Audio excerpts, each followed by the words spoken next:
ملک کی مفادات کی بات کر رہے ہیں، جس کے آپ کا فری ٹریڈ ایگریمنٹ اس کی واضح مثال ہے۔ ایک فری ٹریڈ ایگریمنٹ ہوا تھا فیز 1، جس میں لوکل انڈسٹری کے انٹرسٹ سیف گارڈ نہیں ہوئے تھے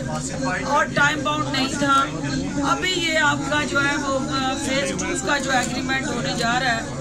وہ آپ کا لوکل انڈسٹری کو سپورٹ ملے گی، پاورٹی ریڈکشن اسٹریٹجی بن رہی ہے، آپ کی نالج بیسڈ اکانومی میں پارٹنرشپ ہو رہی ہے،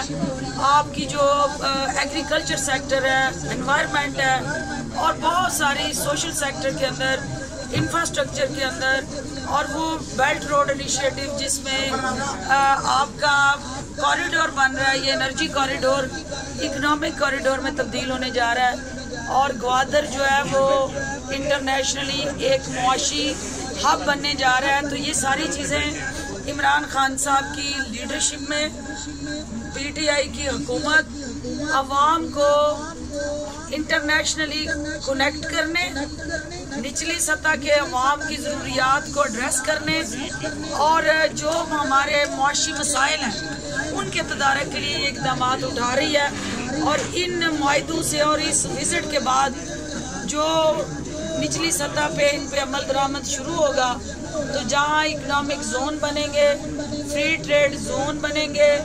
آپ کے ٹیکسٹائل انڈسٹری موبلائز ہوگی، آپ کی فوڈ پروسیسنگ زون اور آپ کی مینوفیکچرنگ یونٹ جو ہیں، اور اسپیشلی پاکستان کی جو کاٹیج انڈسٹری ہے، گجرات، گجرانوالا، سیالکوٹ، یہ وہ ضلع ہیں جہاں کاٹیج انڈسٹری انفارچونیٹلی وہ مشکلات کا شکار رہی۔ چائنا کی پروڈکٹس پاکستان میں امپورٹ ہوتی رہی